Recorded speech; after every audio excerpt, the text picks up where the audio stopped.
ನಾವು ಉತ್ತರ ಕರ್ನಾಟಕ ಮಂದಿ, ನಮಗೆ ರಾತ್ರಿ 3 ಗಂಟೆಗೆ ಎದ್ದು ಚಹಾ ಬೇಕು ಅಂದರೆ ಕೊಡ್ರಿ ಸರ ಕುಡಿತೀವಿ ಅಂತೀವಿ ನಾವು. ಹೌದ್ರಿ, ನೋಡಿದ್ರಿ ನಾವು ಉತ್ತರ ಕರ್ನಾಟಕದಲ್ಲಿ 2 ವರ್ಷದಿಂದ ಟ್ರಾವೆಲ್ ಮಾಡ್ತಾ ಇದೀವಿ. ಹುಬ್ಳಿ, ಧಾರವಾಡ, ಗದಗ್, ಬೆಳಗಾಮು, ಹಾವೇರಿ, ಹೀಗೆ ಅಲ್ಲಿರುವಂತಹ ನಾಡು ನುಡಿ ಸಂಸ್ಕೃತಿ, ರಾಜಮನೆತನಗಳು, ಇತಿಹಾಸದ ಬಗ್ಗೆ ತುಂಬಾ ಇದೆ. ಒಂದೊಂದು ಡಿಸ್ಟಿಕ್ಕಿಗೆ ಹೋದ್ರೆ 6 ತಿಂಗಳು. ಹೌದು, ಅಲ್ಲೇ ತುಂಬ ಇದೆ ಅಲ್ಲಿದು. Say India is very vast country. ನಮ್ಮಲ್ಲಿ ಇರುವಷ್ಟು ರಿಚ್ ಕಲ್ಚರು, ರಿಚ್ನೆಸ್ ಎಲ್ಲೂ ಇಲ್ಲ. ನೀವು ಹೇಗೆ ಅಂದರೆ, ನಾನೊಂದು ಸರಿ ಗುಲ್ಬರ್ಗ ಹತ್ತಿರ ಹೋಗ್ತಾ ಇದ್ದೆ, ಮಧ್ಯಾಹ್ನ 3:30-4 ಗಂಟೆ ಆಯಿತು. ನಮ್ಮನ್ನು ಇಳಿಸ್ಬಿಟ್ಟು ಹೋಗ್ಬಿಟ್ಟ. ಅಲ್ಲಿ ಸುತ್ತಮುತ್ತ ನೋಡಿದರೆ, ನಾವು ಟೆಲಿಫೋನ್ ಎಕ್ಸ್ಚೇಂಜ್ ಸರ್ವಿಸ್ ಮಾಡೋಕ್ಕೆ ಅಲ್ಲಿ ಎಲ್ಲೂ ಅಂಗಡಿ ಇಲ್ಲ, ಎಲ್ಲೂ ಊಟ ಇಲ್ಲ, ಏನಿಲ್ಲ. ಹೊಟ್ಟೆ ಹಸಿದ್ಬಿಟ್ಟಿದೆ. ಕಡೆಗೆ ಹಾಗೆ ನೋಡಿಕೊಂಡು ಒಂದು ರೈತರು ನೀರು ಬಿಡ್ತಾಯಿದ್ರು. ಅವ್ರ ಹತ್ರ ಹೋಗಿ ಕೇಳಿದೆ, ಏನಾದರೂ ಊಟಕ್ಕೆ ಸಿಗುತ್ತಾ ಅಂತ. ಪಾಪ ಅವ್ರ ಊಟದಲ್ಲಿ ನಮ್ಗೆ ಅರ್ಧ ಕೊಟ್ಟು ಊಟ ಮಾಡಿಸಿ ಕಳಿಸ್ಕೊಟ್ರು. ಜೋಳದ ರೊಟ್ಟಿ, ಮೊಸರು, ಅನ್ನ, ಅದೆಲ್ಲ. ಅಷ್ಟು ಇದು ಹೃದಯವಂತಿಕೆ ಇದೆ ನಮ್ಮಲ್ಲಿ. ಉತ್ತರ ಕರ್ನಾಟಕಕ್ಕೆ ನಾವು ಇಷ್ಟು 2 ವರ್ಷದಿಂದ ಟ್ರಾವೆಲ್ ಮಾಡಿದ್ದೀವಲ್ಲ, ಒಂದಿನನೂ ಉಪವಾಸ ಇಲ್ಲ ಸರ್. ಪ್ರತಿ ಒಂದು ಮನೆಗೋದ್ರು ಕೂಡ ಊಟ, ಪ್ರೀತಿ, ದುಡ್ಡಿಗೆ ಬಡತನ ಇರಬಹುದು, ಹೃದಯ ಶ್ರೀಮಂತಿಗೆ ಯಾವತ್ತೂ ಬಡತನ ನಾನು ಅವರಲ್ಲಿ ನೋಡಿಲ್ಲ. ಕರ್ನಾಟಕದ ಯಾವುದೇ ಜಿಲ್ಲೆಗೆ ಹೋದ್ರು ಎಲ್ಲ ಹಂಗೆ ಇದೆ.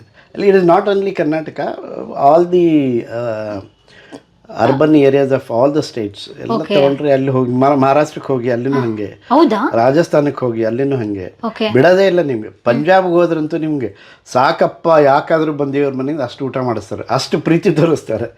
It is there. ನಾವು ಇಂಡಿಯನ್ಸ್ನಲ್ಲಿ ಇದೇ ಇಲ್ಲ. ಯಾಕೆಂದ್ರೆ ನಾವು ಕರ್ನಾಟಕ ಅಷ್ಟೇ ಮಾತ್ರ ಟ್ರಾವೆಲ್ ಮಾಡಿದ್ದೀವಿ, ಹಾಗಾಗಿ ನೀವು ಹಲವರು ಇಂಡಿಯಾ ಟ್ರಾವೆಲ್ ಮಾಡಿದ್ದೀವಿ. ತುಂಬಾ ಒಳ್ಳೆ ಜನ ಇದೆ. ಬಟ್ ಸಿಟಿಲೂ ಅದೇ ತರ ಇತ್ತು ಸರ್. ಬಟ್ ಇವಾಗ ಕಳ್ಳರು ಎಲ್ಲ ಜಾಸ್ತಿ ಆಗಿ ಸ್ವಲ್ಪ ಅವಾಯ್ಡ್ ಮಾಡಿದ್ದಾರೆ. ಮನೆಯವ್ರಿಗೆ ಗೊತ್ತಿಲ್ಲ ನನಗೆ, ನಂದು ರೇಡಿಯೋ ಮ್ಯೂಸಿಕ್ ಮಾಡಿದ್ದೀನಿ ಅಂತ ಯಾರಿಗೂ ಅಕ್ಕಪಕ್ಕದಲ್ಲಿ ಯಾರಿಗೂ ಗೊತ್ತಿಲ್ಲ. ನಾನೇ ಹೋಗಿ ಹೇಳ್ಕೋಬೇಕು ಅಂದರೆ ನನಗೆ ಸಂಕೋಚ, ಯಾಕೆ ಹೇಳ್ಕೋಬೇಕು ನಾನು ಅಂತ ಅಲ್ವಾ. ಮುಂಚೆ ಹೇಗಿತ್ತು ಅಂದರೆ, ನಾವು ಚಿಕ್ಕವರಿದ್ದಾಗ ಪಕ್ಕದ ಊಟ ನಮ್ಮ ಮನೆಗೆ ಫ್ರೆಂಡ್ ಮನೆಗೆ ಹೋದರೆ ಅಲ್ಲಿ ಅವನು ಊಟ ಮಾಡ್ತಾರೆ, ಬಾರೋ ಇಲ್ಲೇ ಊಟ ಮಾಡಿ ಹೋಗೋದು. ಮನೆಗೆ ಹೋದ್ಮೇಲೆ ಎಲ್ಲೋ ಊಟ ಮಾಡಿದೆ ಅಂದರೆ ಫ್ರೆಂಡ್ ಮನೆಗೆ ಮಾಡಿದೆ, ಆ ಥರ ಎಲ್ಲ ಇರ್ತಿತ್ತು. ಈಗ ಎಲ್ಲಿದೆ ಮೇಡಮ್ ಆ ಥರ?